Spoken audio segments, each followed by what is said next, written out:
What's happening, guys?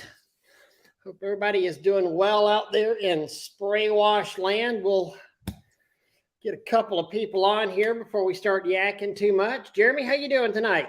Pretty good, man. How are you doing? It's Monday. I hear you. It's Monday in retail, man. It's always and also things starting to kick off, I'm sure, with everybody wanting new supplies and yeah. It has been extremely busy. Like from 8:30 till 4 o'clock today, there was always at least one person in the store. When does the Florida season? When does that typically start? Well, it depends on what part of Florida you're in. Like right now, we're getting heavily into pollen up here, and our pollen will last, I don't know, till May, solidly until May. Same with us then. Okay. We start out with, the Japanese the Japanese magnolias. That's a sign that spring is coming. They're pretty much all bloom now. Then you start getting the red buds and the wisteria, and now we're in the azaleas. Pretty soon, the oaks with the curlicues coming down. In fact, I went out and emptied my pool strainer out earlier, and it was full. I mean, just mounded over in the pool from coming down from the live oak. And then whenever the pine trees start, then it gets really insane. What all you stocking up on this year for these new products and stuff? We kind of got it dialed in. I mean, Gold Assassin, all the Agent products, Agent Halt, Gold Assassin, Apple Wash. Craig's products are good. Carlos's products are great. So yeah. That's awesome. I need to order some more Gold Assassin from you while I'm thinking about it. So it's always the stuff that you forget, like, oh, I should have called Ray. Oh crap! I need the stuff that really works there. It's just whenever you start inventorying your stuff, go and look at what you have the least of, and you'll remember the stuff that you have the most of is because you don't use it that much. Oh, exactly right. Yeah. Well, mine is my guys will go, I told you a week ago we need that. I'm like, it is so easy I find myself, and it's horrible because I find myself just forgetting stuff. Just it's how it is being a business. Oh, yeah. You're getting pulled, 1,000 different ways, and man, it's just. I'll call you right back. And there's some people that, and I truly mean to call them back, and I don't. But I've got 3 people at the counter. I totally understand that. I totally understand that. It's rough, and probably the biggest lie that I tell myself on any daily given time is that I'll remember that. Because no, I won't. I totally understand. Or I'll get that text from somebody, and hey, where are you? They're like, oh yeah, I'll call you back right now. I literally had one the other day. It was something I can't even remember what it was, but it was something really important. And I knew that I could leave myself notes on the phone all I want. That's not going to help. I went and took a piece of notebook paper or a loose leaf paper that long, 11 by 8.5, wrote what it was I had on there, and went out and stuck it in my truck handle. So I literally had to touch it to physically touch it. I totally understand that. And ironically, because what we're talking about tonight, if you want to talk about a cool segue into it, and this was totally unplanned. Yes. But the it's creating the systems, and one of the things that you specialize in with your standard operating procedures is creating those systems to actually to do that. I've gotten to where, Tanya makes me go in early 2 days a week to catch up on just paperwork stuff, just paperwork. Yeah. Got to go in like two days a week to do that, where it's quiet. The phones aren't ringing yet. That's the key word there. Yeah, that's a huge one. Because you want to answer the phones. You don't want to just, go and not talk to people. So Yeah, and uh, honestly, in all honesty, I'm not the best organized person in the well, world.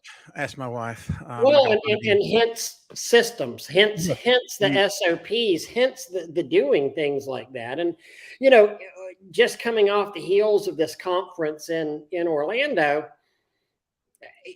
it's it's one of those things that sure, there's a few of us that'll catch even the blind hog finds the acorn every now and then. exactly. Exactly. But if you look at that cadre of speakers that was down there, if you really and truly look at any successful multi-$100,000 or multi-truck washing company out there, they've got systems in place. Yeah. The systems may suck, but I guarantee you, Yeah. even that owner that's running his absolute rear end off every day, just going, oh, I can't stand it. His discombobulation is actually a system for him. Yeah. But you're not going to actually expand and get up and go and get No. better No. without. And the thing with mine, people don't understand. Mine was created out of necessity from OSHA, Yeah. and that's There is that. hey Lou, how you doing, buddy? Yeah, and that's I know you guys have touched on it before, but um, you know, OSHA, when you get that phone call, um, and saying, "Hey, I need to meet you. I'm with OSHA, and I need to meet you down at the shop," Mhm. and I'm going, "What? Like, I have like 3 employees. Like, how does that even?" What do you mean, OSHA? How does that even like how does that even work? Like I don't, But I read online that if I had less than 4 employees, that I was OSHA exempt. oh yeah, yeah, yeah. Yeah. I can tell you from experience that does not go over well. Well, So yeah, it's like you're confusing OSHA and workers' comp, yes, buddy. I yes, mean, yes. And that is the thing that it really whew, boy, I taught a class, well, I've taught several classes on it. And it's I'm trying to find apologize for looking at my screen. I'm trying to get a coupon code going for today. And again, if I had systems in place, I would have had this done this morning. But I'm trying to get a coupon code in place so I can give that to everybody. But um, yeah, the thing with that was they come knocking on the door, and it took me it took me. I'm not gonna lie to you. It took me about 3 months to get everything um, where I needed it to be. So, To be question: whenever compliant. you got OSHA inspected, was it because of something that happened, or was No, it more of just a hey, we're checking on nope. It was an good, employee complaint. hardworking business owners? So I had a guy that worked for me at the time, and the only reason I knew it, I had 2 full-time employees and 1 or 2 part-time guys, and the rest of the part-time guys were my family. So they got I got a call and said that we have an employee complaint, and employee, how'd they word that? Employee complaint, and I was just about to fire this guy. Um, and we had a And come to Jesus meeting. yep. Sorry, headset's all so I think he saw the writing on the wall and he was gonna show everybody and do all that whatever junk. And well, he actually got his stuff together, and he had made the comment to me.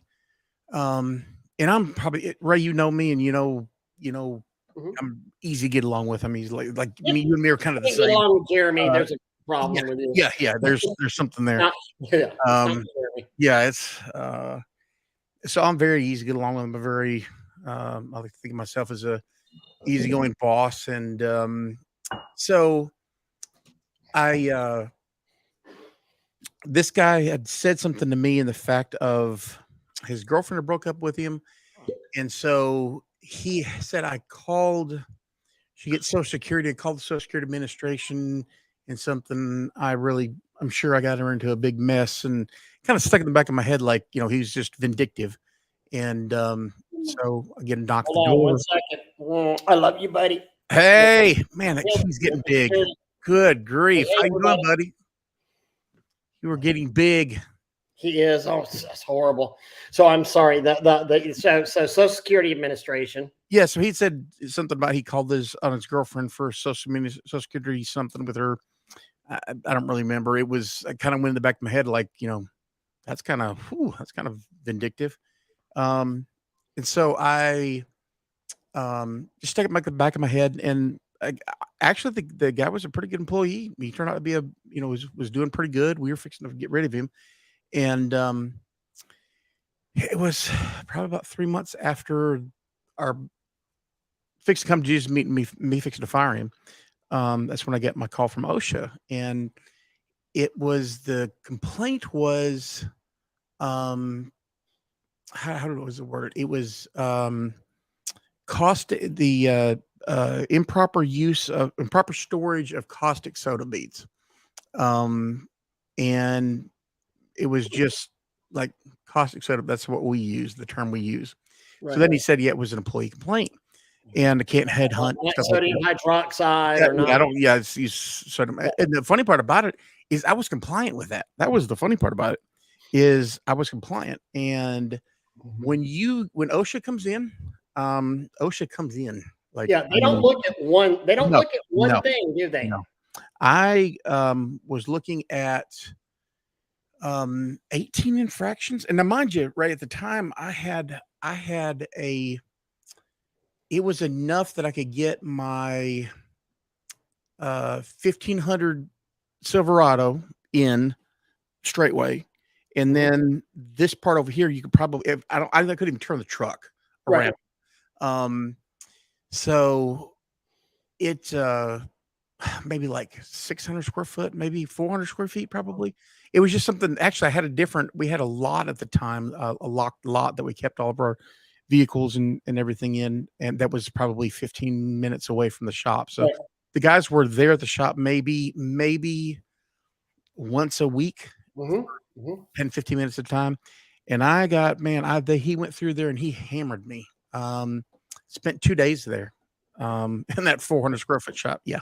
So I can just imagine. And I said, and I was trying to be nice and trying to be, and if you're listening out there, no, I love you. So, I will tell you that he did find out some stuff on me later on that, I don't know how he found out, but because it was not posted. But he, I said, no, employee complaint. I said, I don't understand. Like what he's like, well, this is, so when was the complaint? He said, well, it's been a couple of months ago. We take it on priority.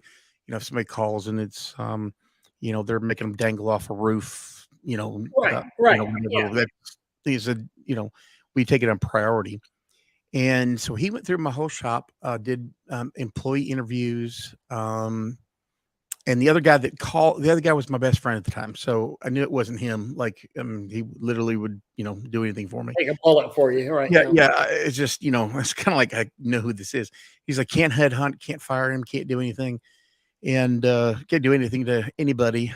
And that's another thing too. Like, it was going into the winter time, and like, you can't deduct their hours. You can't, it was just, so I had a list of about 16 different violations, everything from, the cover that goes on your electrical panel, the door. I didn't have that on there. That was a landlord deal. He was actually electrician, didn't have the door on there. Didn't have that. Didn't have, what's the other thing? Didn't have exit sign. Now, mind you, this is someplace that guys didn't go. We didn't meet there every day. You kept the truck. We didn't keep the truck there. We kept some supplies there. We actually kept all of our SH and everything at the lot. We had a lot about 15 minutes away that had, where we had our truck and trailers. It was in a gated. So they were head hunting. Yeah. And he was, he was as This was nice. for ostensible purposes. This was a storage shed. Oh yeah, yeah, yeah, yeah. Exactly, that's what it is. We worked on if it was raining, we go out there and maybe work on some stuff or something, put together some hoses or, you know. Mhm. So I had, like I said, 16 infractions. I think didn't have a we had a grinder, table grinder, on the table, and it, those little deflectors that are on there. Um, that one we didn't have one of those on there. Let's see here. That was missing. Didn't have exit signs. Didn't have, which, mind you, there was a garage door in and a door right beside it. That was it. There was no back door, no front door, but we didn't have marked um, Yeah. exit signs. Um, didn't have fire extinguishers. Didn't have an eye wash station. Didn't. The biggest thing that got me was, and this is part of the systems, was they uh he wanted to see my written hazardous communication plan.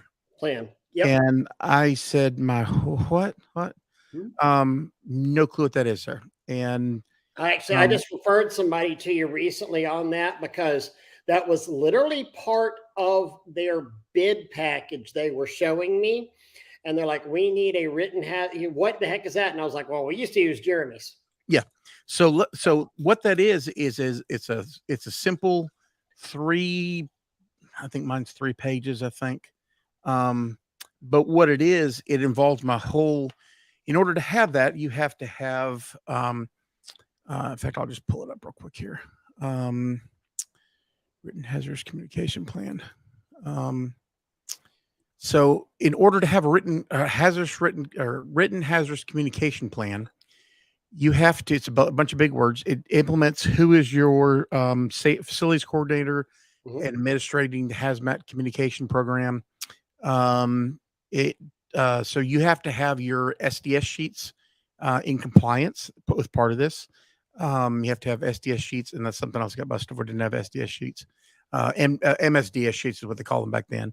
And it does your inventory, who the person is, which everything was me, and everything has to be labeled, and the employee information. So, like, here's the our employee information.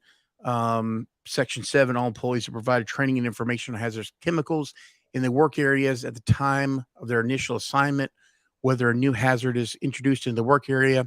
Employees are informed of the existence of and the requirements of OSHA standard communication, the standard for OSHA, components of the hazardous communication plan. So it's a bunch of big wording. It goes into employee training, and the task and what happens, and who, basically that I'm in charge, and I have, in order to have this in compliance, the written hazardous communication plan, you have to have an employee handbook and you have to have a safety manual. And so, we had our normal, hiring stuff that we had, our I-9s, and actually most people didn't do I-9s. We had I-9s, and W-2 stuff. That's about it. And so in doing all that, so in order for me to be compliant with my written hazardous communication, they don't tell you you have to have a employee handbook or a safety manual. But in order for that to work, you have to have both of those Right. Right. Yeah. in there. So it's You a know, kind of a roundabout. I want to answer something real quick. Let me stop you on one sec. Yeah.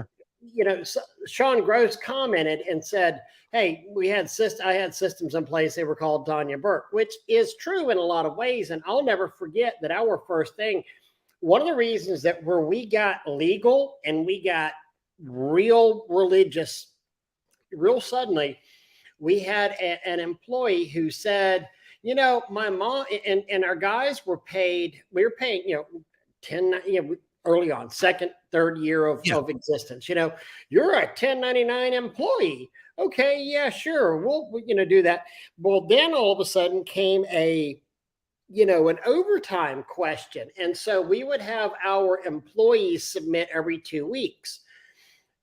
Well, I had overtime. So suddenly it's like they were at 25 hours one week and 42 hours the other week. And well, in Ray's mind, Okay, well, you haven't done 80 hours since our pay period is 2 Yeah. weeks. Yeah. Au contraire, mon frere, it's Yes. That's not 40 how that hours a works. week. And as a matter of fact, even though technically you're not owed overtime because you're a 1099 employee, because of the way that I'm really kind of skirting the whole world there, Mhm. you are owed overtime. And not only whenever we started reading up on the penalties and the potential issues Oh, on yeah. that, we realized what we were doing. We went back to every employee. I think we had 3 employees at the time. They all got handed checks going, we have recalculated Yep. your time since you have been employed, and thank you very much. Here's the check, making sure Yeah. we're all squared up now. Tanya was pissed at me. But I think that same week we wound up joining a payroll service because we realized we've really kind of dodged a bullet right there. Best money I've ever spent Yep, is absolutely. And is somebody, Omar, and thank you, Tom, for saying a little fin.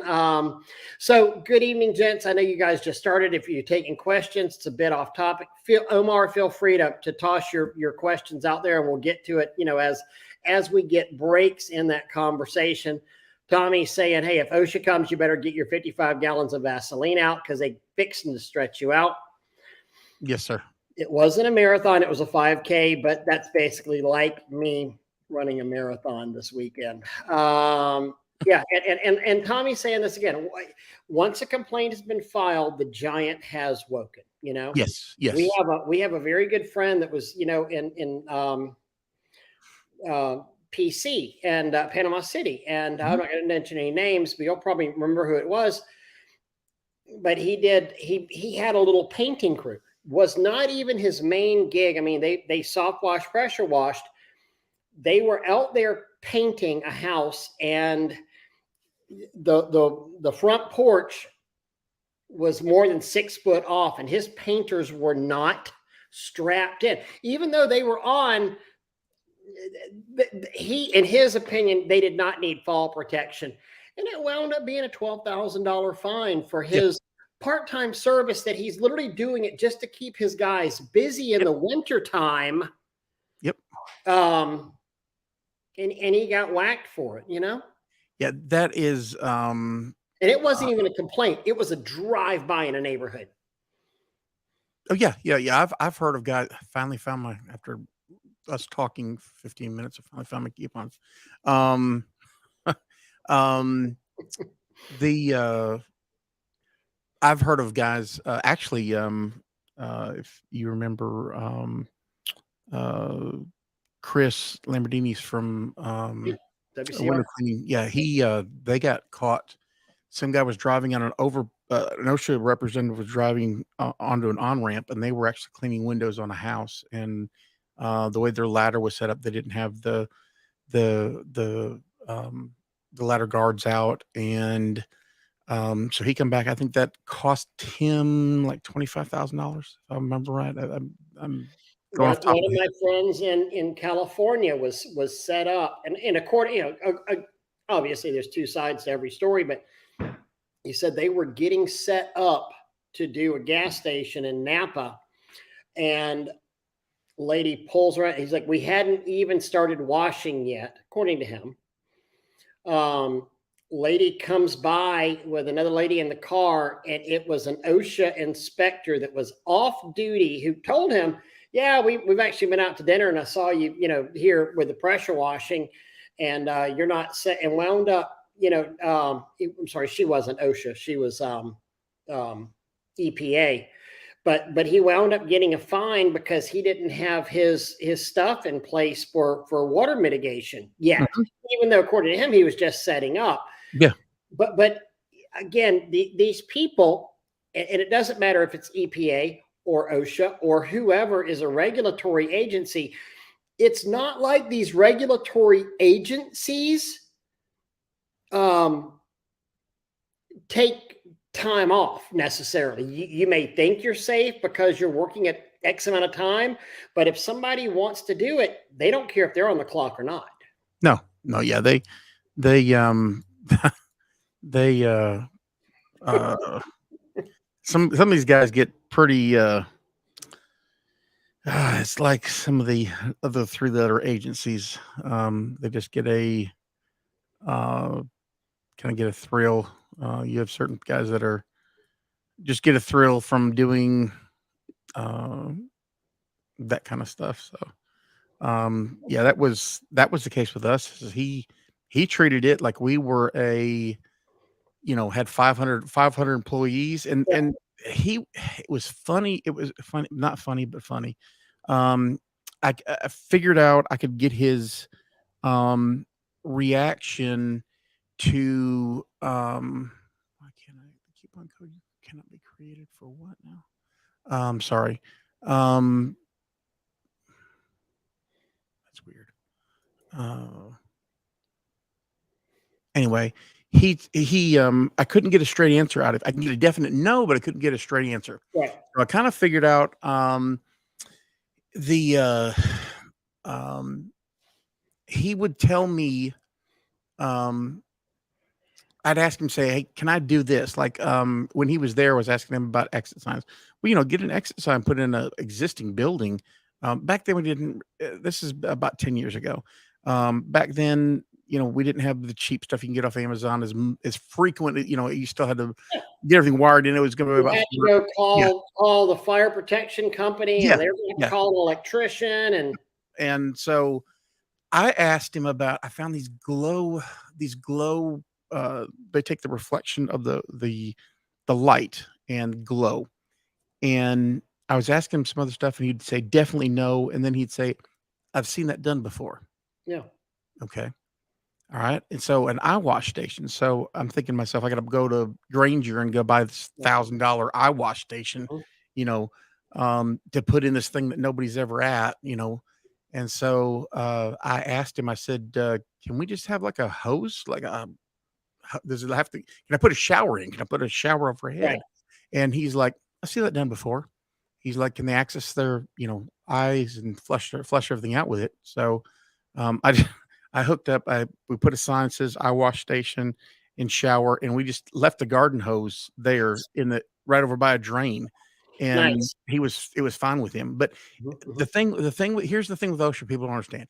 You don't get it's not like a police officer that comes over and you get a fix-it ticket, and, um, and there's no rhyme or reason to what they do. There is no they can be as nice as they want, they can be as mean as they want. So I'm part of the Home Builders Association for my workman's comp. And part of the Home Builders Association has a division that is there's that one guy that's all he does is he does OSHA Yep. stuff. He goes around and talks to every business and everything. So he helps people like me when that I, happens. I literally, the one note that I have right there, it says insurance inspection, and Yep. I know Yep. exactly where you're Yep. going on that. Yep. Yeah. So he I called him and said, "Hey, help." Like, I don't know. He said, so he came to my office and he looked at everything, looked at all the stuff that was printed out, and he said, "I'm gonna be honest with you." He said, "You're looking at about I was looking at close to 100 grand worth of fines." Mhm. He said, "In all honesty, what I've seen," he said, uh, "you'll be lucky." He said, I would count it very lucky if you get out for under basically $20,000. Mm. Um, and he said, but he said, this is kind of on the higher end. He said, that's the cheapest I've ever seen anybody get out is 20,000. It's something like this. He said, I'm just setting your expectations so you know what to expect. He said, chances are it's probably gonna be the 60, $80,000.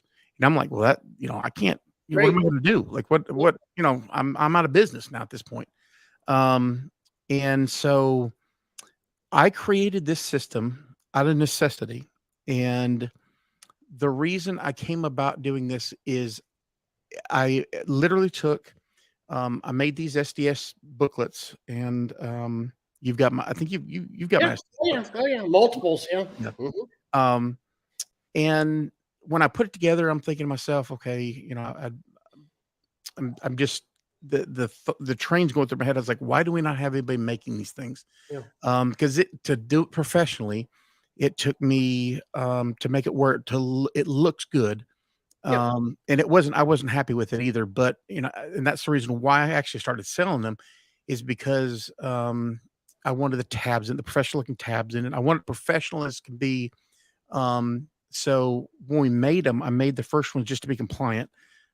It took me and my office manager 2 days, spent about $80 worth of, ink cartridges because we printed everything out, 3-hole Mhm. punched everything, got the better paper, and so I thought, well, I said, I didn't have the best paper, and I was like, "I want something that's gonna hold up." That's I want something long term, I want it to hold up, and I also want tabs in it.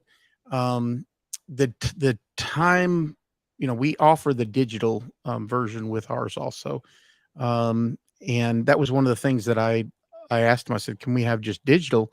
And he said, uh and he they may have changed I haven't talked to an OSHA person in the last 10 years, but It has to be readily readily available. accessible. That's what he's saying. He said, "So if they get a wreck and they flip their vehicle and their phone goes flying somewhere, Yeah.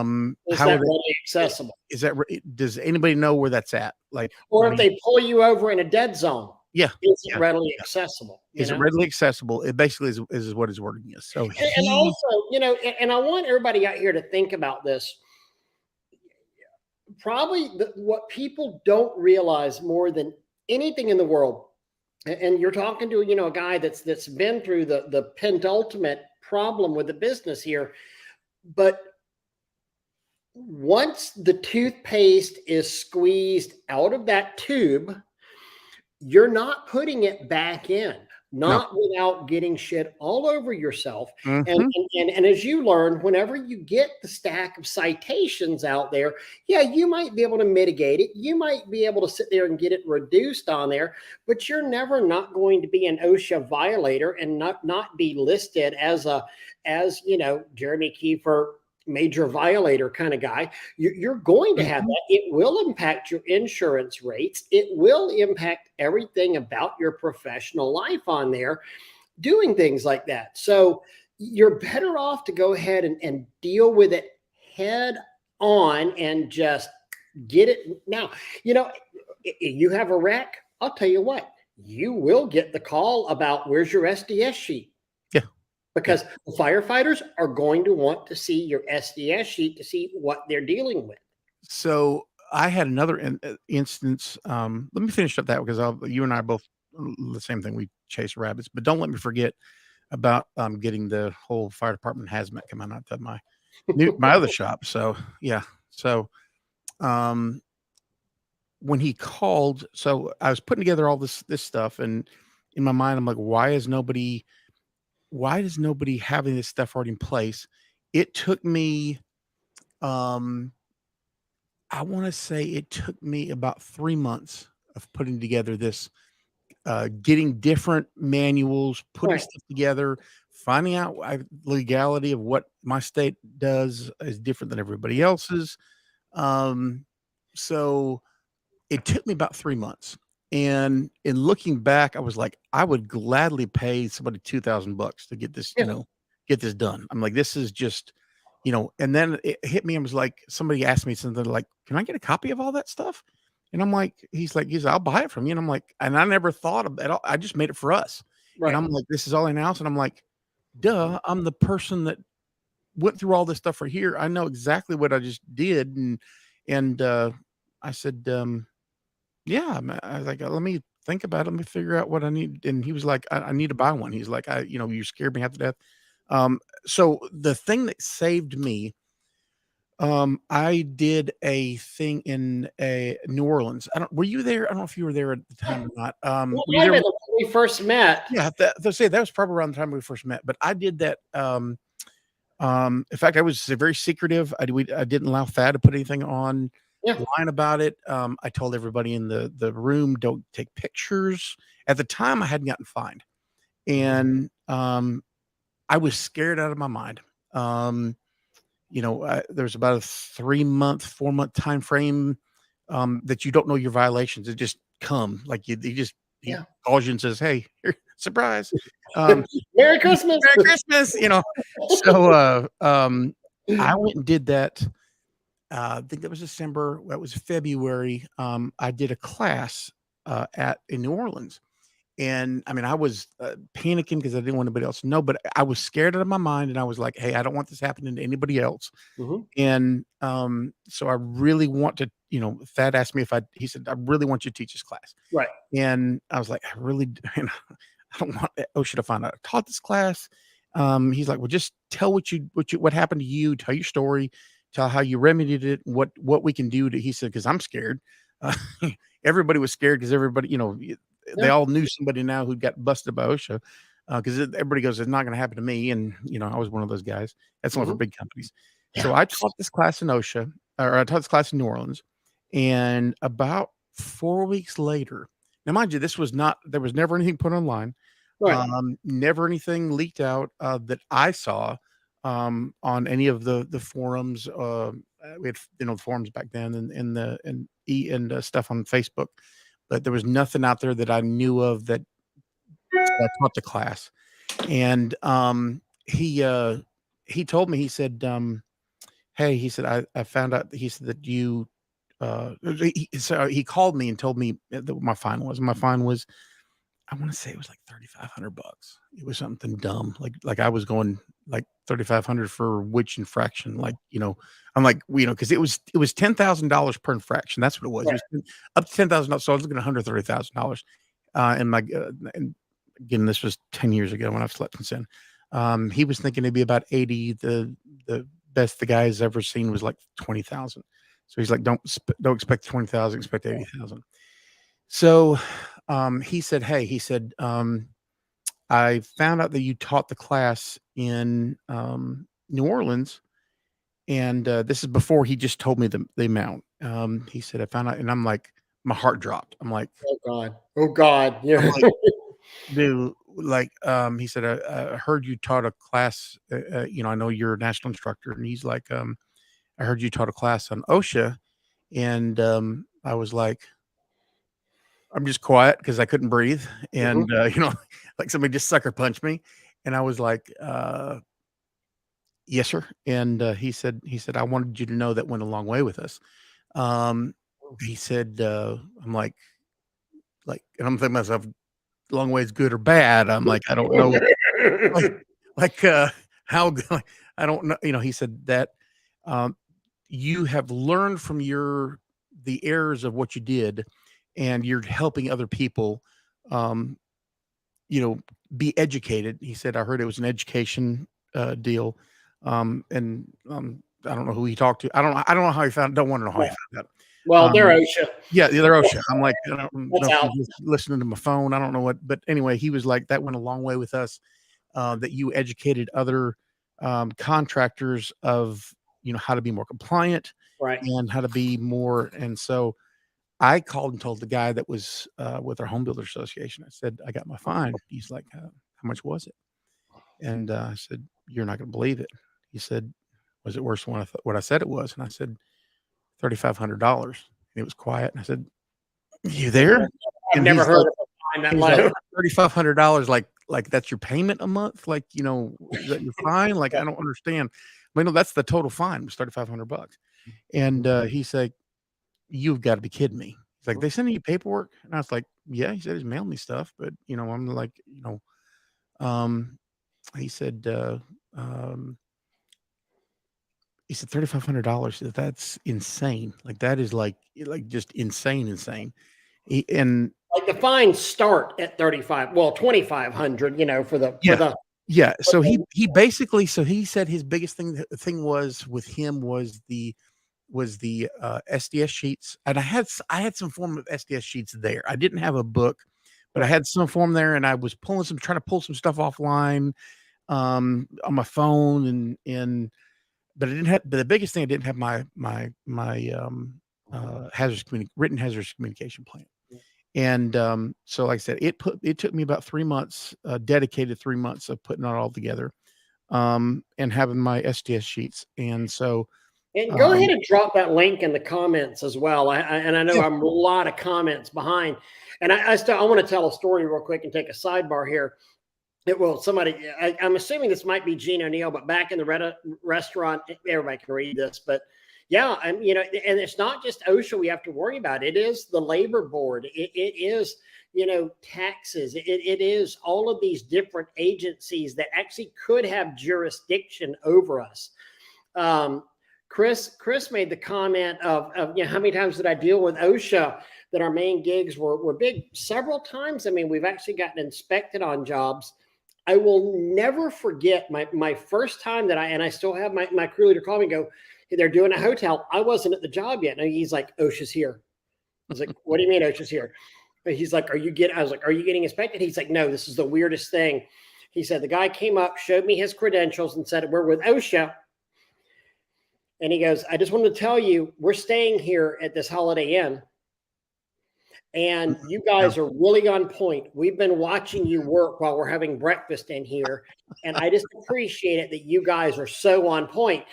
And then he looked at me, he said, and I hope that you're still on point whenever we come back here at 4:00 tonight. And we were off at 3:30 that day. And we talked to the inspector, and and he just said there's a lot of things that went really a long way with us.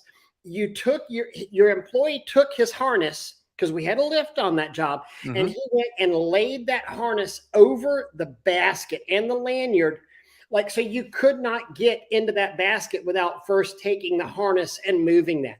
The safety cones, the having the hoses clearly marked out there, stretching out a safety area for other people, the guys out there talking together. It went a long way with OSHA sitting there viewing us. And it's one of these things where you can never, ever, ever assume, in Florida, there's only 3 OSHA offices: Tampa, Jackson, maybe 4: Tampa, Pensacola, Jacksonville, and Miami. So that's a lot of coverage over the state of Florida. But you cannot assume that OSHA is going to not inspect you, but you also cannot assume that OSHA isn't looking at you as well.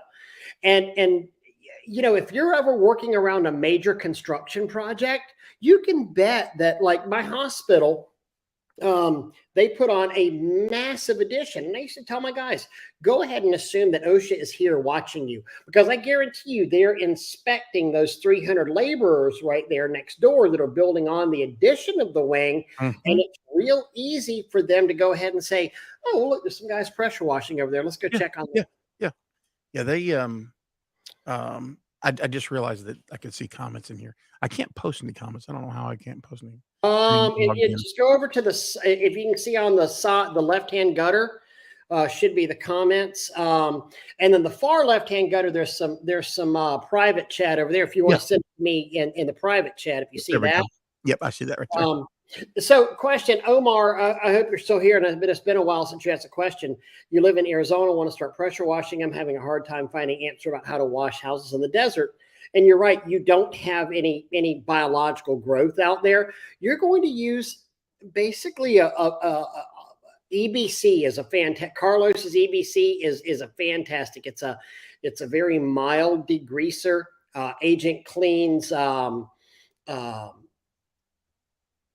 Agent Blue is an amazing one. We have one called Farm Soap that, again, is good. That's what you need, because you're more interested in removing stuff with detergents than you are moving biological material. You're removing dirt and dust is what you're doing. And a little soap helps that. That's why we don't wash our house. That's why we don't wash our clothes in just water. If you put a little detergent in your clothes, it's breaks that barrier, breaks that. So here's a good question. This is over SOPs. If you have a shower in the bathroom, if you still have to have an eye wash station. So I think you answered that question. It's all in presentation. So you can have a steak, or you can have some, fancy thing that costs $2,000, big meal. It's all the same thing. It's all steak. So it's all in presentation. So you'll have to have that shower area marked as an eye wash station. And then you'll also have to have a safety meeting, have it probably in your safety manual that is if you have a shower in there, I would actually what we did is for the sprayer, we actually took uh, instead of putting the big shower like they have the pull chain shower, we used the class. But I tell guys who have the shower, there's got a lot of guys who have shower stuff, and I tell them to take that and take the handheld, make it a handheld version. That way, Yeah. somebody can just put it in their eyes straight in. They don't have to look up at it. And they have those add-on shower stations, Yeah. and also something else they have. Granger sells these things, but they have an eye wash station in a box that's just the flood out bottle that where And you don't we have had to have it yep, plumbed in. yep. Couple We of had $100 mounts to the wall. You can get them on Amazon. They have the eye flush station thing that you got. It's just saline that you can put out on those. We had those. We have those on the truck and have those in the shop. Also, there's the eye cup thing on it. You just squirt it, and that's very easy to have, including the shower area that you've got. Now in our shop that we're in now, we have the big sink area, and I have we have it where we have a hose hooked up. So it has a drain in the bottom, so it just hooks up there, and they just flip it over to have for a shower, and Right. it's clearly marked eye wash station. I think it says shower station and eye wash. I think I either got two. They're either together or the same. I can't remember. But we have that. So yes, it's all on how you have it marked and all, and how you have it all in presentation. So that is so to answer your question, and this is something when the OSHA guy told me, he never would give me, like I said, never give me direct answer. Great answer. Yeah. And I said, I asked him, I said, and I got to had a little report. I'm with the guy for 2 days. So, I mean, in a 400 square foot area. So, I mean, you know, I asked him, I said, "You're not giving me direct answers." He said, it's something that, a typical 3-letter agency would say. He said, he told me, he said, today it could be fine. Tomorrow you could change this facility around and have, 10 employees working in here, and that would not work for what you're changing it up. So I can't tell you, yes, it is, Right. because it's all in the environment that you're in at the time. And I'm like, that makes some sense to Makes some this. sense, but yeah, I mean, so at any and really and truly, if you think about that, Jeremy, any of these agencies that may inspect you, and really any of our compliance in a lot of ways is nothing but a snapshot in time, because you Exactly. can change things. Yeah. So, and that kind of ties into this comment right here. Starting off, I have to say, through observation in South Florida, I've not seen any business cleaning roofs or roofing contractors installing roofs that come close to OSHA compliance as of today. I take that back. One roof, a new Tesla roof being installed, everyone had hard hats and fall protection. You're right, and so, but let's talk about OSHA compliance. And what was that? Oh man, what's that OSHA exemption, Jeremy, about being on a roof? They used to talk about that online. There's a OSHA exemption that if you're on a roof for less than a certain amount of, wait, no, there's not. I There was just is. saying, you lost me there. I don't know. I mean, I'm Yeah. being facetious there. Yeah. I was like, Those good guys as me. I don't know. I literally used to see it over on Power Washing Institute, or Pressure Washing Institute, going, "Oh no, if you're there for less than 15 minutes, you don't have to." Bull crap. There is the only OSHA exemption. You know who's exempt from OSHA? The owner. Yes. The Yeah. owner is exempt from OSHA. Jeremy and I, at our respective pressure washing companies, we could get up there, tap dance naked across the metal roof, wearing golf cleats, and they could not say squat to us. But the minute an employee accesses Get that roof involved. without proper fallen protection, there is no time there. I think about the only exemption to that, and there is a couple. One, if you're going up there to install the fall protection or to hook up the fall protection, or if there is a greater risk of wearing fall protection than not wearing fall protection. Yes. And I've talked to OSHA about that. Am I being too loud? Sorry. And I've talked to OSHA about that, and OSHA said, yeah, and prove that, because that's going to be your inspector's word against you. Yeah. Yeah. It's, and that's the reason why he didn't give me definitive answers, was, and it's all up to interpretation. So he would tell me yes to, or he never would tell me yes. He'd definitely tell me no. Yeah. His definite no, and then I've seen that done before. To answer your question, Tim, you said, would you recommend just going ahead and installing an eye wash station along with having a shower? Your professional opinion as a business owner, yeah. If you can plumb, yeah, it's all about resources and what you have. I don't know how many employees you have. Um, uh, the that is, yeah. I mean, I'm gonna say I've seen that done before. So, Keep in mind, this doesn't have to be an outside. This doesn't have yeah, to be an yeah. inside hot and No, cold this is, yeah, water. This can literally be a splitter with a garden hose going up to and a that's what that's how we on the became. We outside. did, and that when he came to me and I found out that I was uh thought that I found out it wasn't a fix it ticket.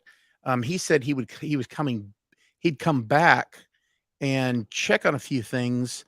And I had a majority of that stuff done within the next day. I think most of the next day I had a lot of it fixed, or a remedy to the situation. And he uh I said, "Do you come back and look at this stuff?" He said, "If we come back and look at it's not done," he said, "that's just a bigger fine." Yeah. So he said, this is you don't get a fix it ticket. Right. It's not how Right. this works." Right. Right. So, yes, Gerard, three dudes just looking at each other thinking about mud wrestling. What's up, Jerry? Hope you're Yes, doing good, buddy. I haven't talked to you in a minute. I didn't know he was still alive. I just, So, see, uh, it's a thing. So, what fall protection is required for roof washing, and does the pitch of the roof change things? You know what? Actually, the pitch of the roof yes, yes. does change things. If you're on a 410 or lower pitch, you can use a safety monitor. You cannot be strapped in. You can use a safety monitor as long as you have clearly defined outer edge markings on there, and the outer and a safety monitor who is going at all times in communication with the guy who's working on the roof, spraying the roof or installing it. That doesn't mean looking at his phone. That doesn't mean anything. And you're going to have a flagged thing with at the edge of that roof as well. So really and truly, it would be easier to go ahead and just strap in. Also, if the parapet walls are, it was 3 foot. 30, it was 36, but I think they moved it up to 42 possibly. But I I'd know have one time it was 36. I don't remember. one time it was 36. And at one point it was at one point it was like 30 or 32, and then they went up to 36, but I think they may have moved it up again. So which ironically, most parapets are really down there around Oh yeah, 24, like 28, and they're not high enough to be no, they're not. And you have to be what? Is it 10 foot from the edge? Is that without being? yeah, there's I mean there is Remember technically a way around it, but you'd be easier to on put. a flat. I mean, that's a flat roof. And that's what I'm not. I'm Yeah. saying a flat roof. You can be A without flat being roof strapped. or a 410 or lower pitch on there. And again, Yes. as a business owner, you can access the roof all you want to. But the minute that your employee steps off that ladder, now you've got a problem if they don't have adequate fall Yep. protection on there. Yep. Um, and it sucks. 100% sucks. But this is the law. This is the world that we live in. Let me touch on something else that you mentioned a little bit ago, and I had this conversation with another guy, um, a buddy of mine that runs a business, and he pays his guys 1099s, or his guy 1099s. I can't remember what it is, but if for those of you out there who are doing that, stop, Yeah. stop, stop, stop, stop, stop, stop. That is probably one of the biggest things that's probably the biggest thing you get caught for, honestly, over OSHA, over anything else. Is, and I'm just throwing this free tip out there. What you don't understand, I watched a guy that had 3 gas stations of not our ethnic. Yeah. He was just trying to do everything as cheap as he could. Yeah. Paid all of his employees 1099s. There is things in place for 1099 employees. Mhm. Number one, you can't have them wear uniform. They have to have their own business license. You can't tell them when to work or how to work. Or they have to bring Um, their own equipment. they have to bring their own equipment. Can't use your equipment. The You can't set a schedule that when or yeah, how to yeah, work. yeah, yep. And they basically have to prove that they have their own business insurance and their Mhm. own business license. Because what they'll do is they'll come to you and go, "Hey, he's a," before they even start looking at anything else, they'll start questioning his business license Mhm. and everything else. And if you even went that far, um, for a time there, honestly, I let my office manager during COVID. He was at the office and he's like, "Hey, can I work from home?" He's like, because we don't have everybody there, and I'm like, "Well, I mean, technically everything's remote, so I don't." This was before COVID, when it translated into COVID part of it. I told him, I said, he works for me 40 hours a week, and I said, honestly, I said, "You're working from home." I said, "Why don't you go as a 1099 contractor?" And it wasn't for my benefit, it was for his benefit. I said, "'Cause you can write off, a part of your house, you can write off Mhm. all your expense stuff that you've got." It's just, I think it'd work out better for you tax wise to do that, because I don't tell you when to answer you just your job is an office manager and you're contracted help at that point. Because you could actually freelance for somebody else also. And I said, I wouldn't be against doing that too, where answer the phone for somebody else, another company, and you just have basically you're just an office manager for a couple companies if you wanted to. And he did that for a little bit, and then he decided that he just wanted to go back to being an employee. But that was the only way that I would do the 1099, was it benefited him because he could do some tax write off stuff with it. And uh, he was doing mileage right before that, and I said, "You could take your mileage." He had to drive about 40 minutes. Says, "You can take your mileage if you're working for me as a 1099 contractor and coming into work." I said, and he had his own office area there. I said, "You can, you got your office area here." Um, I said, "I'm not gonna tell you when to be here, but I need somebody to answer the phones at these times and stuff. And if you do that, then you can take your mileage off too." Um, and so, like I said, he even came off of that. He actually is an actual employee again back. It was just too, he just didn't want to mess with the headache of it, because it is headache for the 1099 person. But Yep. if you guys are doing that, here's the thing that people don't understand, right? You hit on it a second ago. If the IRS comes in, which they have a lot more people than OSHA, and Yeah, even more yeah, under the new they're administration. It's you know what increased it by 30, 40,000 agents or yeah, something, it's just something, yeah. So which we've got to have. And think about, I want to go right back to this, but think about this, guys. After the free spending orgy that this country has just had during COVID years, we've got to recoup the taxes that because mhm, understand, money doesn't just occur. We've got to go and recoup all of this stuff. So how do they okay. recoup that? By taxes. So you can bet that taxes are going to be more enforced over the next couple of years. And I'm sorry to get No, back no, to no, you. no, that's the thing. I'm looking out for you guys, because it is a lot of headache. The best thing I can recommend to you is, besides, I even have an office manager and we use payroll system. Mhm. Um, it's definitely well worth the payroll. I think we use Sure Payroll, if I'm not mistaken. Um, I'll have to ask my office manager to verify for sure. I don't really know for sure. I think that's what we use. But uh, and it's uh, Ray, what'd you pay? $100 a month or something like that, somewhere in Well, there? we use Southeast Employee Leasing, and Okay. it was, so they actually provided our workers' comp as well. I mean, they were a full service kind of gig on there. But you know what? Dovetailing into that, I mean, another great segue. You had mentioned this about the Home Builders Association with the inspection. So, guys, if you're out there and you've got your workers' comp, or you work with a payroll company, talk to them about an inspection at your shop. Mhm. They usually have, so like my guys at Southeast, I think we went through 3 of them and they said, hey, we want to come in and do an inspection.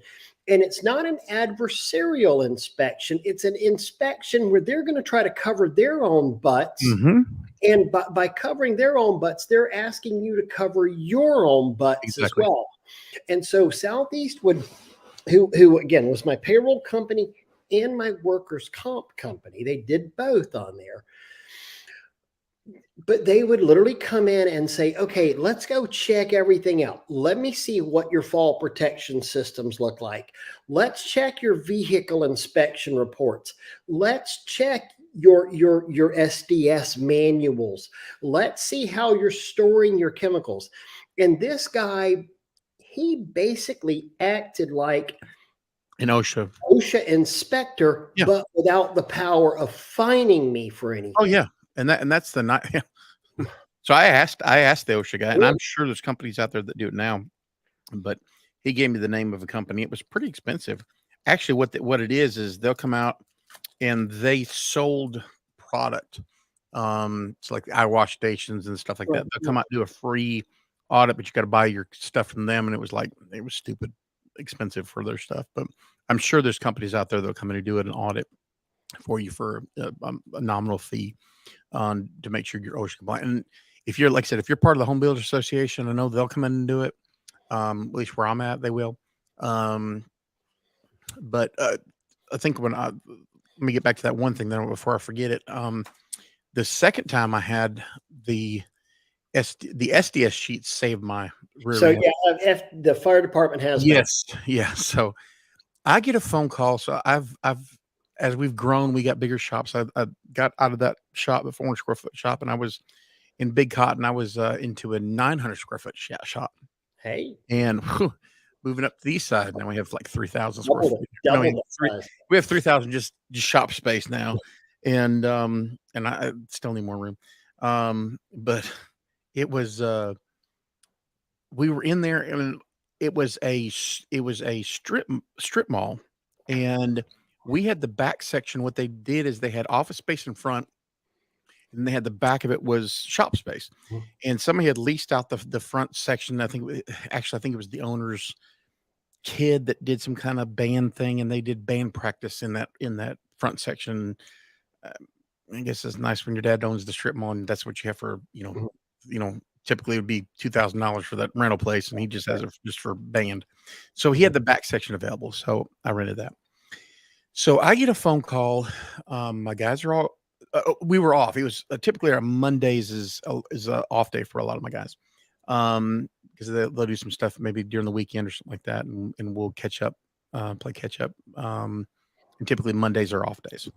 Too good. So it was on a Monday, and I get a phone call. I am about an hour and a half away wherever I was at. I don't remember where I was at, but I remember I was an hour and a half away. And the owner of the complex, I get a phone call. He goes, "Hey," he said, "there's 3 fire trucks here in the back of your shop." Now, mind you, this is like a 900 square foot shop in the back of a strip mall, So he Yeah. said, "I'm with the fire department here, and they need in your shop.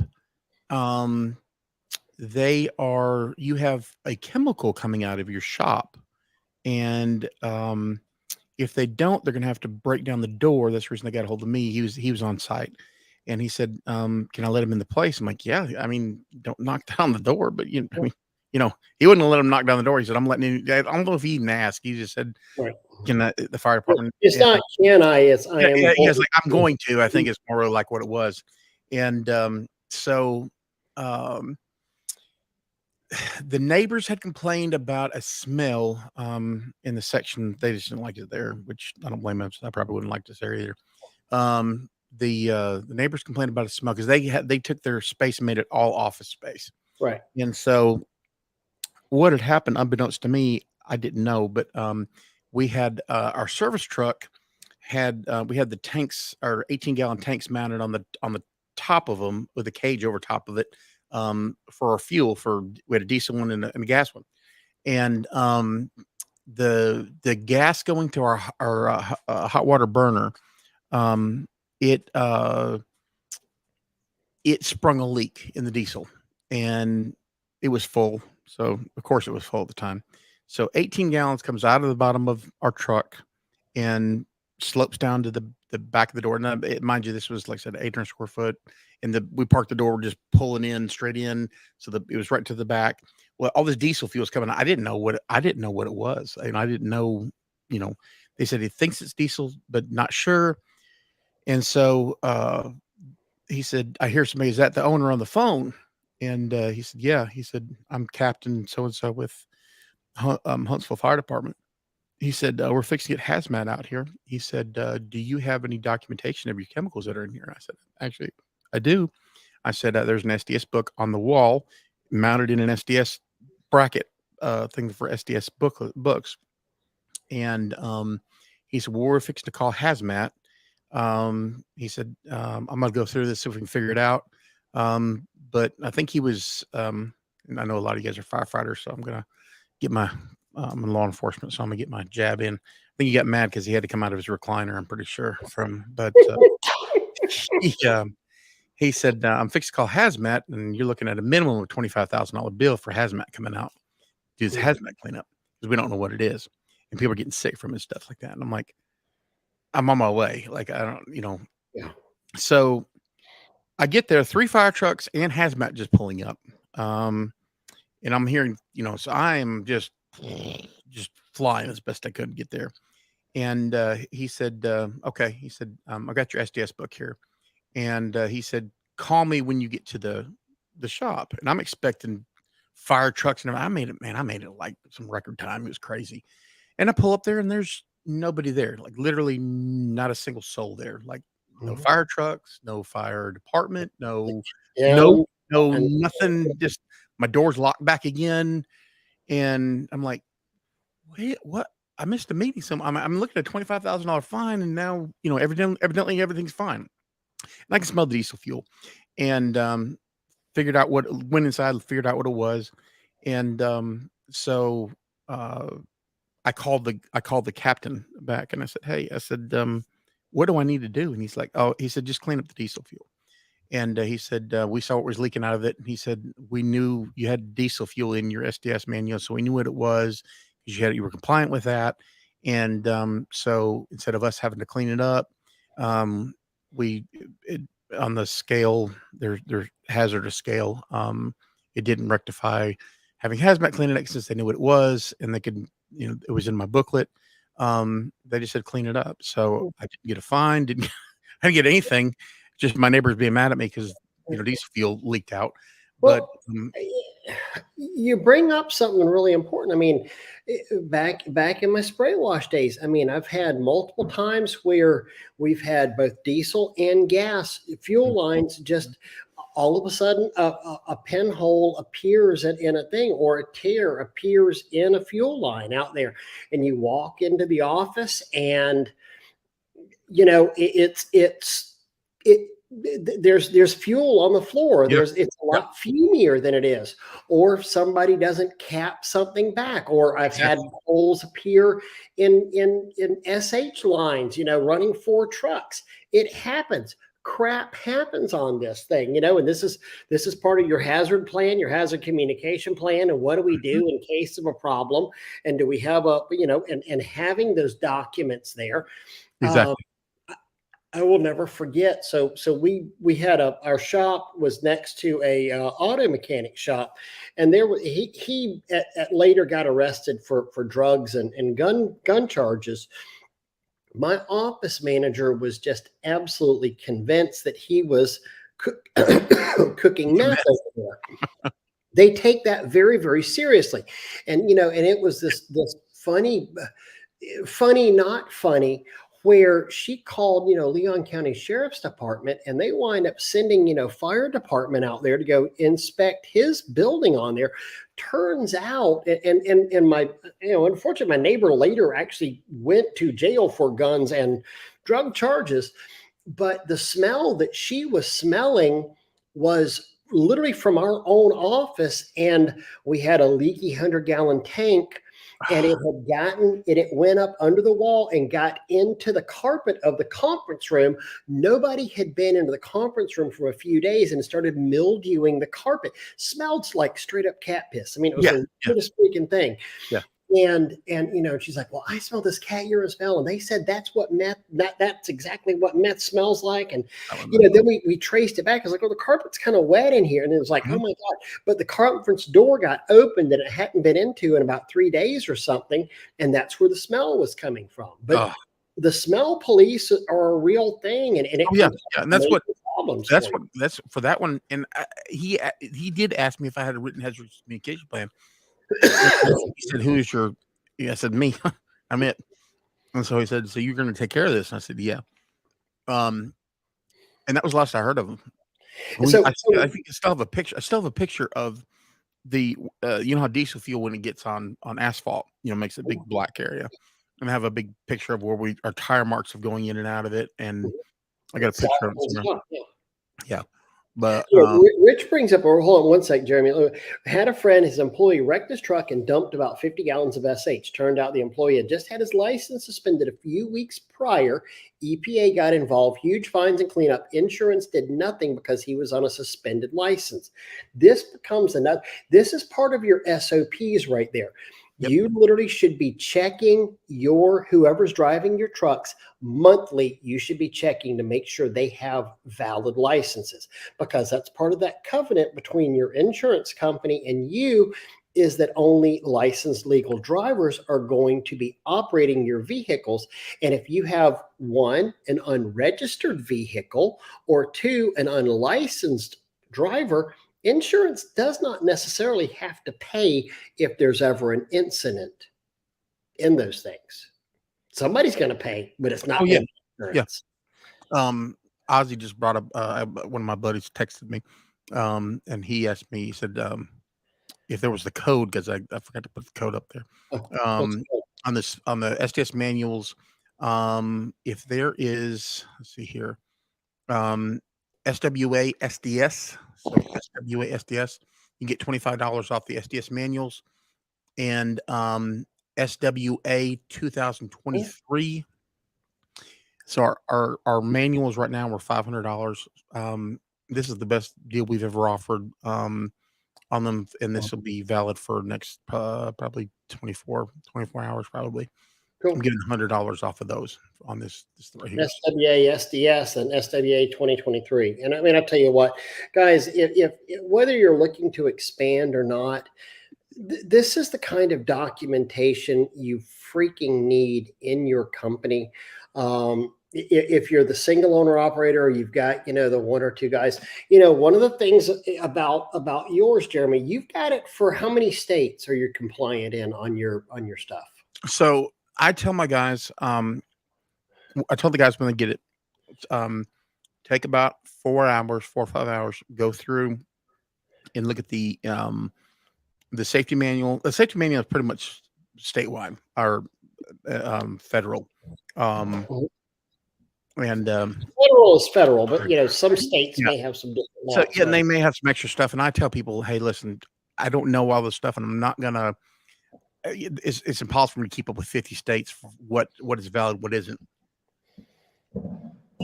And so I tell them to go through and look at it.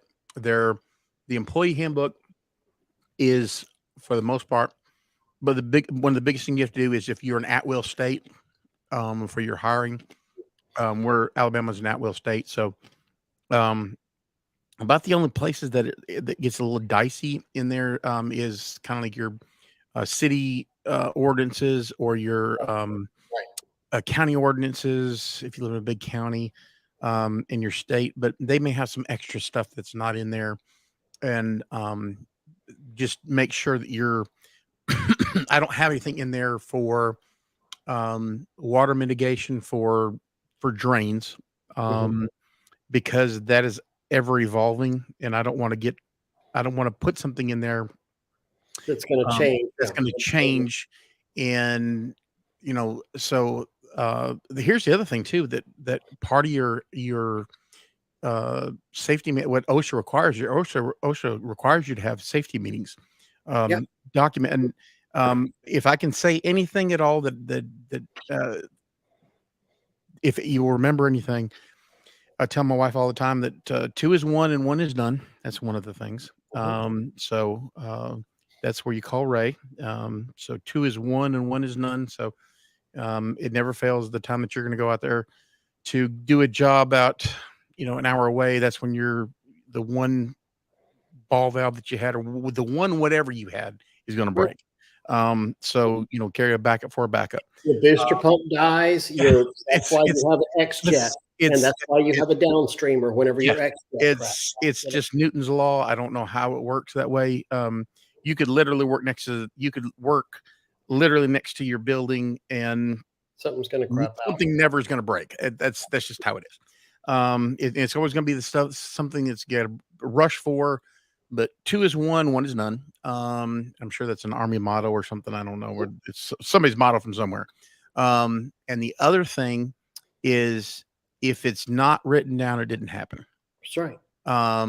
So if it's not documented, it did not happen. It literally did not. No. The safety, we used to have our guys. That's one of the things we have at Spray Wash Pro. We have 50 weeks of meetings, or 52 weeks of meetings, courtesy of Agent Clean, that's available. That was given that he literally Andrew made for his company. About because you're required to understand a safety meeting isn't just a good idea. Safety meeting is literally a requirement. The toolbox talks. We need to do another one on that, about the toolbox talks, how important that is, and everybody signs off on there that they've seen that and you've done it. And it is required in our arena, unless they've changed. It's required to have a safety meeting, monthly safety meeting, and they've always said that they're thinking about it, and then they may have changed it since then. Somebody correct me if they know, but I've always just you should have weekly. I mean, there's a weekly toolbox talk is what OSHA calls it. And honestly, it doesn't have to be. Meeting is technically something different, but it literally doesn't have to be. You don't have to go into your whole safety. It can be one thing. It's just one thing. Like, hey guys, we're going to talk today about handling hazardous material. And when we had our accent, OSHA wanted to know with me, when was when have you discussed defensive driving with your people? When's the last time you had a driving training with that? And I was literally saying, within the last 3 weeks before this accident happened, here is the signed documentation where we did something about defensive driving. Yep. And our safety manual has the circle of safety for the cones. That's something that is very beneficial, that I didn't even think about whenever we did it. And that's, where you put the cones. They're required to put the cones in the front. If you ever look at, do you guys do the cone safety thing, right? Do you guys do the where they put the cones out when they stop somewhere? Yeah, you have that? The front of the truck and the back of the truck. Yep. And your big companies like AT&T, utilities companies is supposed to do it. Everybody, it's just a good practice. And I think for them, it may be, I know it's required for AT&T, but a lot of the other big businesses, if you ever notice when they park, like if they go to lunch somewhere, you'll see a cone in the front, you'll see a cone in the back. Yeah. And the reason for that is the stupidest, simplest stuff can be seen, because you have to walk around the whole entire truck before you leave. Yeah. So when you do that, you notice that whatever that thing is that that is undone, or is you just walk around the whole truck and look, and you're required to do that every time you get out of the vehicle and every time you get in the vehicle, because it's in our safety manual. Like, you violated a safety. So here's the other thing that I tell all the guys to do. Because just handing them an employee manual, tell them to read it and sign the piece of paperwork and everything, all seems well and good. But here's the other issue you have. You got somebody who's worked for you 8 years. Okay. When's the last time they've touched that safety manual? Right. When's the last time they've seen it? So we take it, and I recommend, do I do it? No, I don't do it, but I do at least yearly. But we need to do it every 6 months. have a time where you sit down with them on the clock. And by the way, something else too, if they're doing anything for, I'm just another freebie I'll throw out there. If they're doing anything for you for work, they need to be on the payroll. Payroll. Yeah, they need to be paid Definitely, for that time.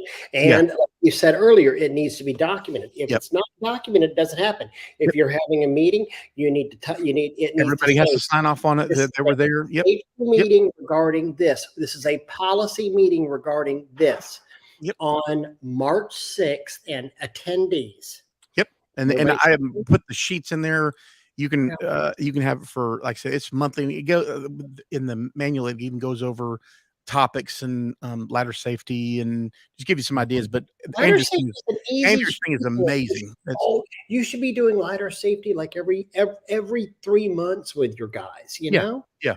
Um, And I think somebody Ray was you said you had the Friday chats with your safety meetings on Friday morning. So ours are our Tuesday morning okay. meeting. But, There was somebody who I was talking to that they do their safety meetings Friday mornings and they do breakfast. Mhm. And That breakfast, was us. We brought breakfast yeah. in for like once monthly Um meeting that we yeah, would do, and yeah, they did may have did the monthly meeting may have been the breakfast and they did just weekly one. And it could be something as simple as a 10-minute have an safety meeting. ongoing training program. Yeah, yeah, Have ongoing, and it doesn't have to. You know what? You as a business owner, you can type it up for 3-4 months in advance out there. These are exactly. the topics we're going to go over, but again, like you said, you doing this helped mitigate the fine with OSHA. Yeah, You getting out there and teaching about it. If you can go and say, look, these are the things that this is what we've done in the past. This is what we've are planning in the future out there. It's going to help. And again, exactly. this is a system. This is simply a system that's helping you as a business owner because It's a blueprint. It's just it's that's it's it's the franchise mentality. And I mean, why do you buy a franchise? Well, because in theory with a franchise, everything is listed out. Where do you get your stuff from? How do you get your yep. stuff? How do you deliver your stuff? How it's the in theory, if you buy a McDonald's and you go to the McDonald's training, which you'll have to before you They have a McDonald's University, by the way. at So McDonald's University, right? But you're mhm. going to know not only how to build a Big Mac, you're going to know how to do the payroll. You're going to know how to Where keep to buy this, where to yeah. everything is this. Pat Clark was always good about that. He had a checklist for how to put gas in the truck. And it's so the thing is employees are sometimes, not the brightest cookies in the bunch for things, for common sense stuff, and I've had guys put gas and diesel. Yeah, I've had, and it's diesel and just gas, it's and diesel. and It's just but so much of it too, though, is this sounds horrible. I mean, you want your employees to do the right thing. You absolutely do. And you want to give them every tool that they need to complete their task. But a lot of this is also, as the business owner, covering your own butt in there exactly. too. Because, like we said earlier, when the toothpaste gets squirted out of It's the tube, out. It the ain't tooth, going back in. It it ain't ain't going back going in. back in without a It big mess. yeah. And it never all goes back in. Yeah, no, no. Jacob, brought up a point. I'll never forget the phone call. This has been a couple of years ago. He had bought some of our, SDS manuals, and I think he got our actual manuals, but I know the SDS he got the SDS sheets and, the SDS manual, and I get this phone call from, him on Messenger, and he's like, "Dude, I love you," screaming at me, "Dude, I love you. I love you." And I'm like, What? Like, what? I missed a meeting. Like, what did I do?" I mean, he was just screaming in the phone. "You'll never believe this. This is insane." He's like, "I just got," and I'm like, "Slow down, slow down, slow down. Like, damn, what am I missing?" He's like, "Man, I think he got pulled, Jacob, remind me what it was. But anyway, he'd gotten I think pulled over by DOT or something like that, and handed him he asked him for something. He just gave him the manual, just stuck it out the window. And the guy looks at it and goes, where did you get this at? And he said, we got it. There's a guy that does them in our associations and stuff like that, that I got this from.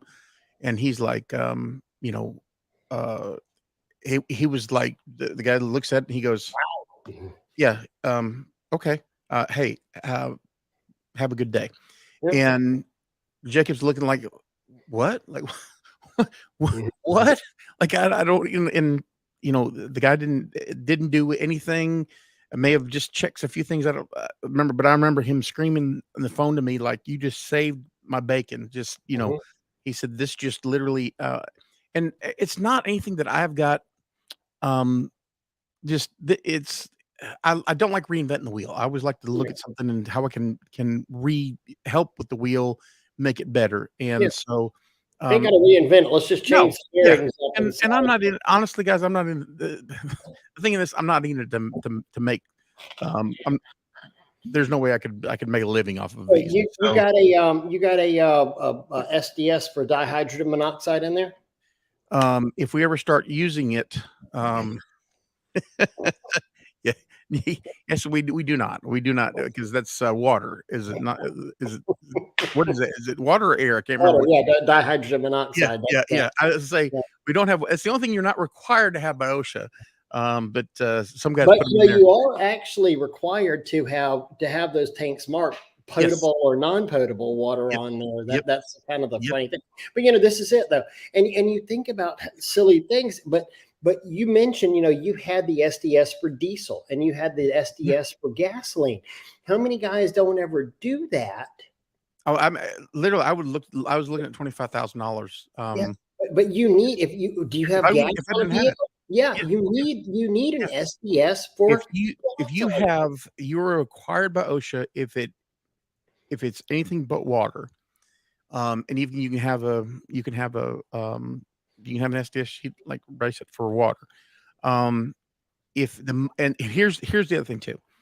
Mhm. What a lot of guys don't understand is the moment that you put an ingredient into water, I don't care if it's a drop, I don't care if it's half the gallon, half the Now product, becomes a drops or solution. whatever it is, it now is 100% that That product. product, The that's right. moment that I take and I run with, SH in a batch mix, If you have a batch mix of 200 gallons it with a now quart of SH in there, it now becomes guess all what? SH. You've now got 200 gallons of SH.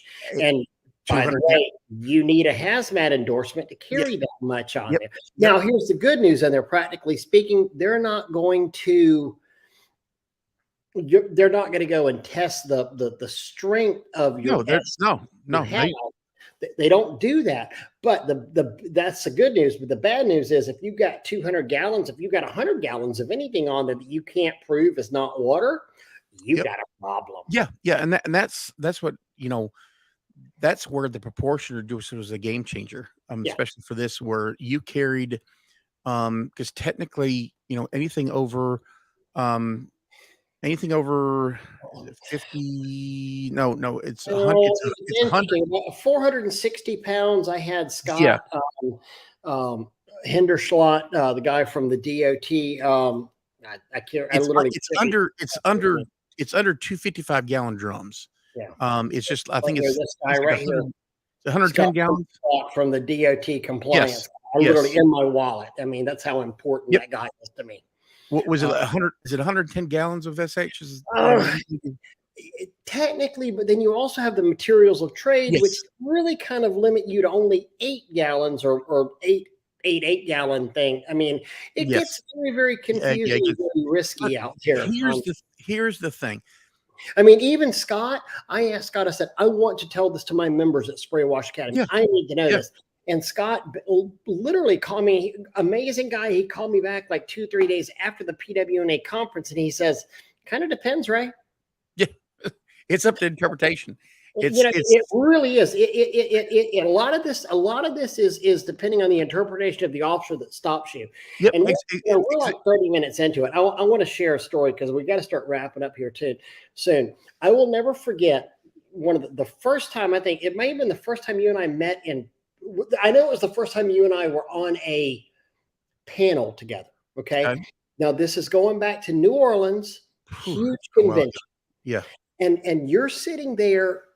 I think you're on the left hand side of me, and it was just like a cleaners expert panel. And Well, you was it roof cleaners? yeah, It was roof cleaners, yeah. yep, that's You what it was. looked over me and I thought it was so funny because you're on the left-hand side and you goes, you said, "You clean metal roofs?" And I looked at you and I was like, "How the hell did you know?" And you pointed at my hand because I had a cut on my, and you literally held up your left hand and you had the same exact cut. Yes. Yes. Yes. I thought Yes. it was just freaking awesome. I was like, "Yeah, Yeah, it was, you know." that has been a while ago. That was That a has minute been ago. a lot of water under the bridge. We've A known each lot of other bleach, a lot of bleach out for the 8 hose too. yes, yes, it is, yeah, that um, uh, Oh, but yeah, good stuff. Well, I posted these codes again. yeah, Guys, and it's we'll one of these things. If you don't have it, get it. If you know, not only the SDS manual, but damn it, get the full Monty on here. I mean, this is one of these things that you need the full, all the compliance documents. You need the employee manuals. You need to get systems. And I know there's guys in here that joined us before that haven't watched the whole way. But seriously, guys, anybody that has scaled their business up, and it doesn't matter whether you plan to scale or not. If you do plan to scale, you need this stuff. You've got to have systems in your business.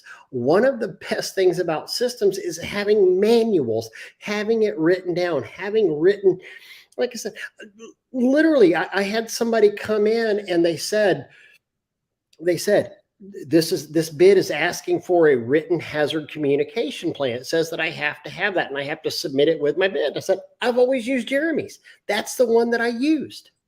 why Oh, why reinvent the wheel? yeah.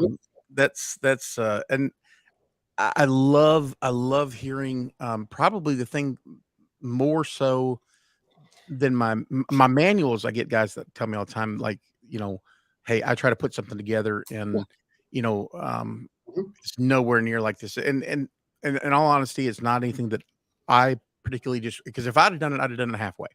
Mhm. I did it because I had OSHA looking over my shoulder. Yeah. So I wanted to make sure that it was as professional and as detailed, and meticulous as possible. So And let's in a way, and I'm gonna say this is very weird, but I'll say it. In a way, the OSHA thing was a blessing in disguise because I've been able to help a lot of guys with this. The SDS manual, the SDS, the SDS manual itself, I get guys all the time that will say, "Hey, listen, I got the job just because I had that professional looking book." yeah. And the thing that's different than just putting them in a folder, or even you can buy that folder. You can buy that folder. It's not a big You deal to buy buy that from folder. Ranger. You can buy the folder Yeah, itself. yeah, Yeah. you can buy the folder, but the Print thing your own here's the thing, and this is something that I've had people, message me before, and it's like pricing for anything else, but you get what you pay for. I have all those professionally done. I have them sent off. I get them like 50 at a time. I get them bulk punched, and then I order the binders from another company, 50 at a time. You have to order them that many so they can be listed in there. That's the reason why we don't custom make anything. I kind of just have it as a blanket and then let you add things as you go. But the paper we get, that we get the heaviest weight paper that you can get. Because the problem we had when we first did it is the moment the guys touch it, or it's in the heat and the cold and the heat and the Oh, cold, yeah. pages start coming out of it. So I said, "Hey, what's the best paper that we can put in it?" And so I can't remember what the weight is. It's a real heavyweight paper. And so we've got books that are like 5 or 6 years old that, I mean, Oh, I those mean, I think I brand new. had mine for like 7 years, and I mean, it Yeah, and it got yeah, inherited by the new company. yeah. And also keep in mind, guys, think about this. Whenever you get this book, it's a growing, breathing, living document Yes, as well. yes. And whenever you go and get a gallon can of goof off to stick in your truck, guess what you You have technically to have need? you have You, to have the SDS sheet. you But need to have I the, will tell you this, and this is the, right, as you know, I'm reserve police officer, been in law enforcement for almost 25 Yeah. years, something like that. And intention always goes a long way with anybody in 100%. enforcement. So, They may um, not go through and look at everything yes, on your yeah, truck. yeah. Like Jacob said, he didn't even do anything. And he's not the first person to ever do it.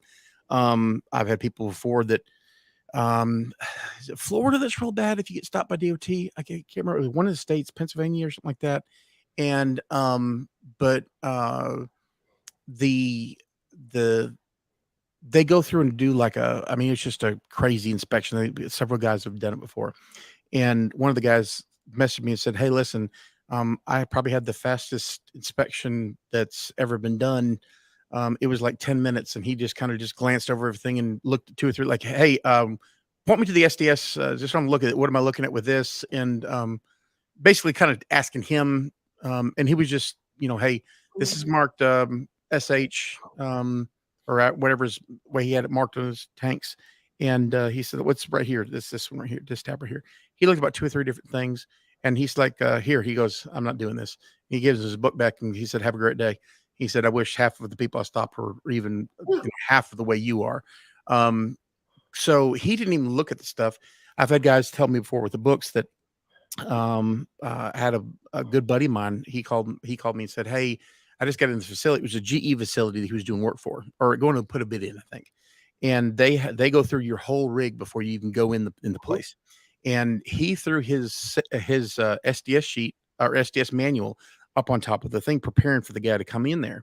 And Mhm, the guy looked at him. He goes, "Is that your SDS manual mhm. for your stuff?" And he goes, "How thick is that thing?"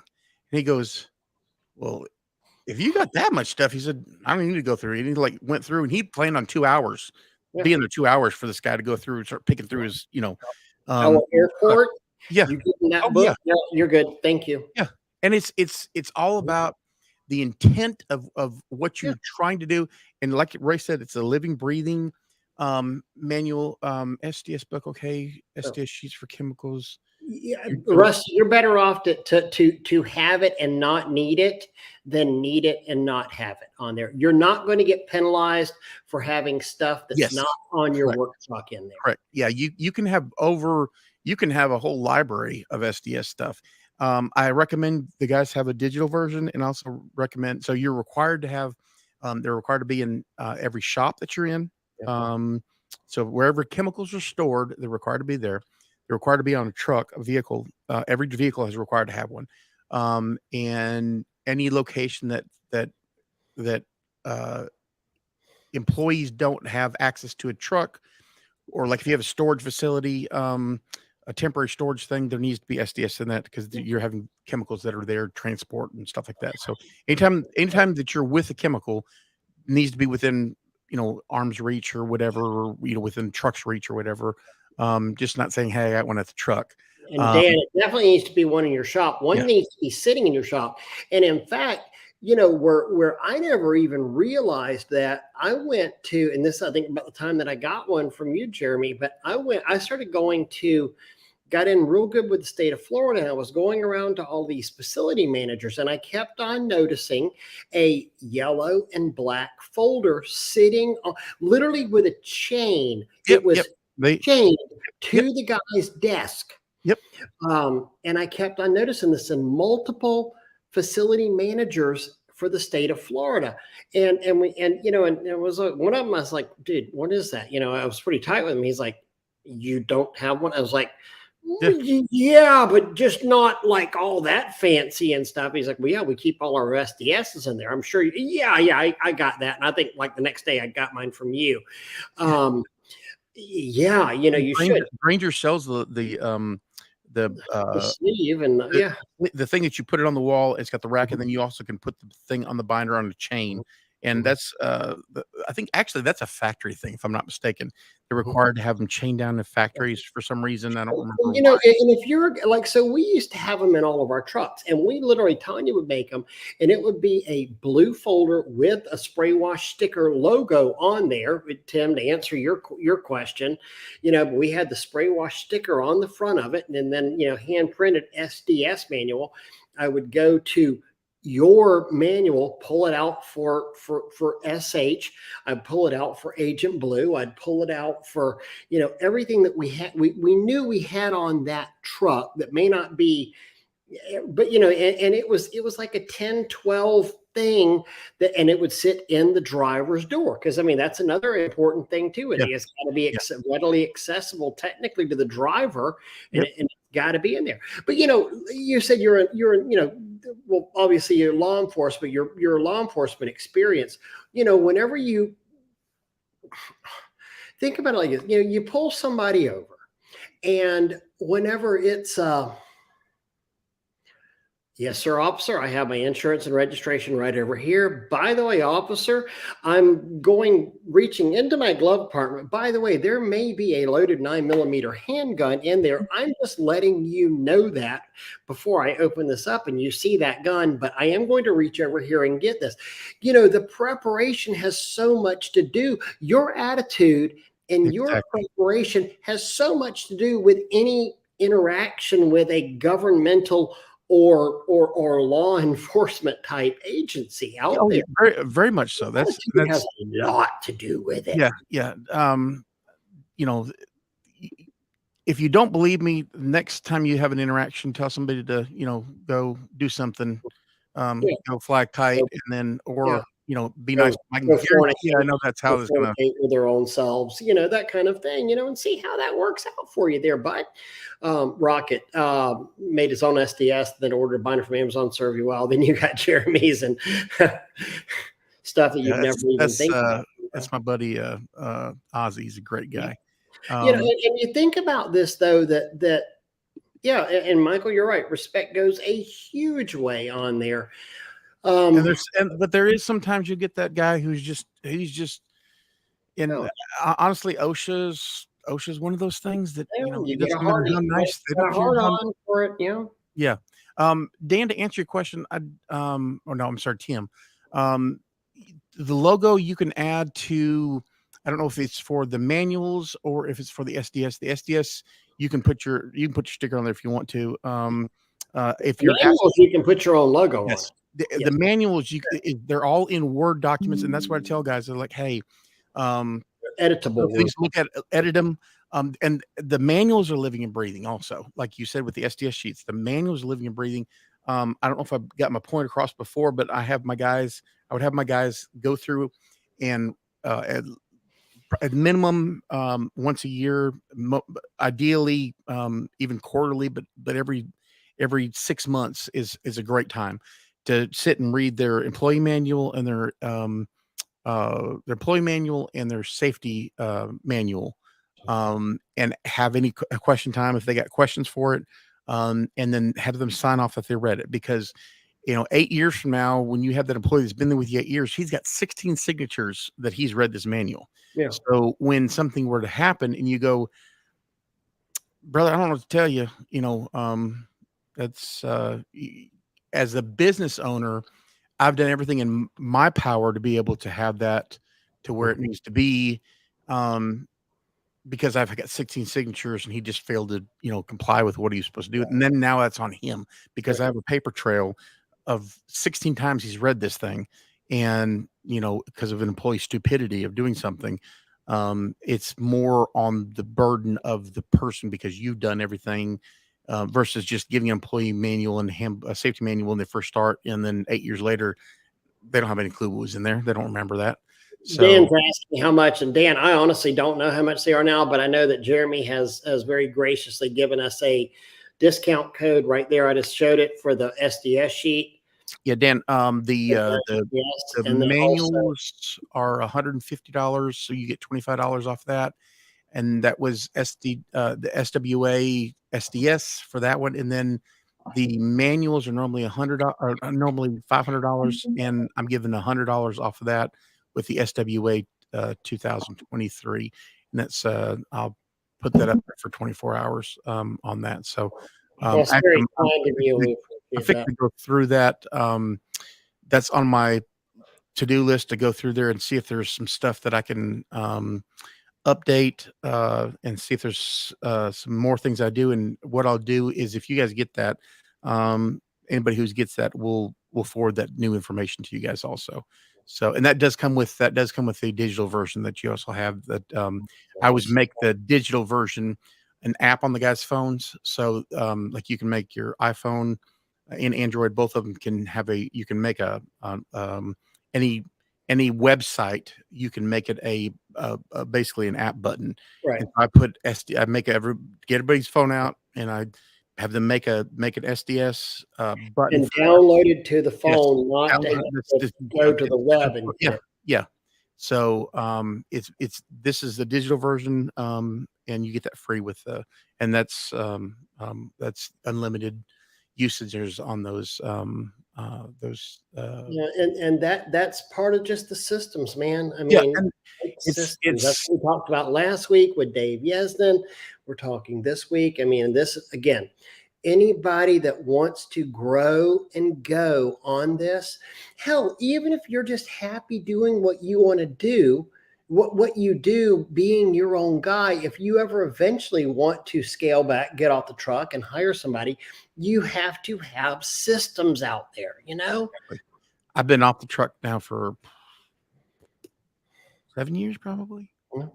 5, 7 years, something like that. And you know, I don't think that I would have been able to scale off the truck as fast as I did if Mhm. I didn't have these systems in place. And like I said, it's not anything I went through, and I just went through and I took about 6 to 10 different uh literally I took 2 to 3 months of solid just working on this to make sure I had this base covered and this base covered, and I and took the best of everything that was there and consolidated them into one. And it's and that was my whole thing. I was in the back of my mind, I was just like, why does nobody have this stupid thing? This is why does nobody offer this stupid thing? Because this is so much time consuming, and that's the reason why, when my buddy asked me if I get if he could buy a copy from me, I was like, yeah, I guess so. And then I Wow. was like, I guess I'm that guy now. Yeah. So, Well, so, Jeremy, we got to wrap this up. So, guys, thank y'all. I mean, I didn't really, God, and every time I start talking to you, we wind up bullshitting for good hours. So, Lord, I can't, if I go to Tallahassee or I have to know every talk time to you you, come down to it's, see me, it's been yeah, forever. my wife goes, oh, you going by to see Ray? Okay, by to see it See you tonight? tomorrow. Yeah, I guess I'm staying in Tallahassee, I Well, guess. guys, Um, thank you all for watching. Jeremy, thank you for your gracious and and, generous and offer. And I know you don't give these discounts to just yeah, anybody. So, and if anybody's got a question, I'm on Facebook under my name. I don't post a lot of stuff, but but you're out there. You're always around. yeah, So, just get a hold of me if you have questions. So, yes, sir. great Guys, talking thank to you, you all Ray. for watching tonight. Hope this was some help to you guys, and we appreciate you. Jeremy, stick around and we'll talk for a minute here. Okay. Okay, that'll work.